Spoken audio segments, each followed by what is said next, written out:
Muraho bakunzi ba YouTube channel yacu, ngiye kubagezaho story yanjye y'ukuntu narongowe na musaza wanjye rero ubwo najyaga koga naraje mvuye muri douche mu gihe nari ndimo nitegura kwisiga amavuta ubwo ngubwo agasuime kaba kancitse rero bitewe nuko nari nteye nk'igisabo nifite taye zigiye ziriya, ubwo narunamye gato manuka gato cyane ngiye gutora isuime umusaza wanjye amarangamutima aramufata.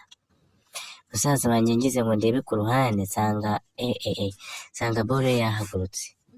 Ubwo ngize ngo ndebye ku ruhande nashidutse yankubise ku buriri ubwo numva yagezemo. Nabwo musaza wanjye ibintu ntabwo uzi ko bizira reka abantu bose ni kimwe. Ubwo ndavuga ni n'ubundi nta kumurwanya, reka n'ubundi mwihere neza nta kundi amabara twayakoze. Ubwo icyo gihe naramuhaye rwose musaza wanjye araryoherwa, ibintu bigenda neza cyane. Hashize iminsi nagiye kubona mbona ntangiye kugira akantu k'isereri, k'iseseme. Ubwo musaza wanjye namubwira ese byagenze bite ko ndi kurya ibyo bikanga, yewe ngashyiramo umuhate nkongera nkarya nk'uko najyaga biranga, nkagira gutya naba ngiye kuvoma nk'ijerekani nk'uko natwaraga ebyiri nkabona ni kamwe. Ubwo ntangira kugenda ngondama ndeba.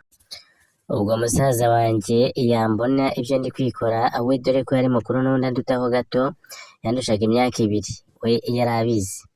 Ubwo ngubwo hashize iminsi arambwira ati ariko ubwo ubu ntiwaba warasamye? Nanjye mwuka naramubwira nti si amakosa yawe se uza unkubita ku buriri nkaho wagira ngo wari wasaze. Aho ngaho rero musaza wanjye ubwo yaje kubona ko inda yagezemo, aribwo yaje kungira inama, angira inama yo kuyikuramo. Arambwira ati rero ati iyo nda uzayikuremo, ati kuko nta musaza n'umukobwa babyara umwana ngo abeho, ati niyabayeho abaho nabi ntabwo akura nk'abandi bana. Aho ngaho nuko ndiyumvira ndavuga nese aka kantu kariko ka mbere ese ngakuremo, ese ningakuramo ariko ka mbere Imana ikazanyima undi nzabigenza nte? Ati dore ko n'ubundi wenda nubwo byabaye ko ari uwa musaza wanjye, ariko n'ubundi byaba ari ibibazo bikomeye cyane cyangwa se ikampitana. Hagati aho ngaho rero musaza wanjye yarakomeje, ubwo ngubwo arampatiriza arambwira ati ikuremo amafaranga n'igihe uri buyishyure nta kibazo uri bugire, ati kandi urabaho neza, ati kandi ndi bukwiteho ikibazo cyose uri bugire. Icyo gihe rero musaza wanjye nabyumvise mbigira ibanga ndabibika ndamwihorera. None hagati aha ngaha nagira ngo mungire inama, ese iyo nda nzayikuremo cyangwa se uyu mwana nzamubyare bisanzwe n'ubundi aze mu bandi nk'uko na musaza wanjye yamubyaye hanze. Abandi nabajije mugenzi wanjye w'umukobwa arambwira ati rero mubwiye igitekerezo cyanjye ukuntu byagenze n'ukuntu byabaye, yarambwiye ngo uwo mwana ngo nta kibazo, ngo uwo mwana ahubwo ni mwiza, ngo nimukomeze, ngo ndetse kandi nzamubyare neza nta kibazo gihari. Ndavuga ndetse musaza wanjye kanyuke nabi nankubita umugeri ku nda cyangwa se akaba yakora ubundi buryo cyangwa akaba yamuha umuti mu biryo nabizi bizagenda bite?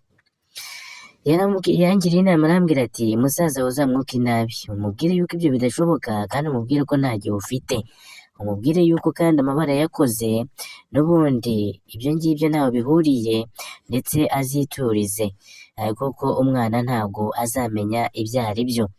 Ati kandi ati umwana uzajya umubwira ko se atakiriho, ati se yapfuye. Ubwo ngubwo icyo gihe rero nyine naramubwiye nti ese ko musaza wanjye ari umunywanzoga, umunsi yabivuze, umunsi yabwiye nk'uwo mwana ko ari we se nzabifata nte? Inshuti yanjye yarambwiye ati rero ahangaha ntabwo umwana azabifata seriye, azumva yuko ari ukumubeshya ndetse kandi yumve ko ari za story zisanzwe. None mw'abantu mwe rero mungire inama, ari ukuyikuramo cyangwa se umwana nkamubyara akaza akajya mu bandi.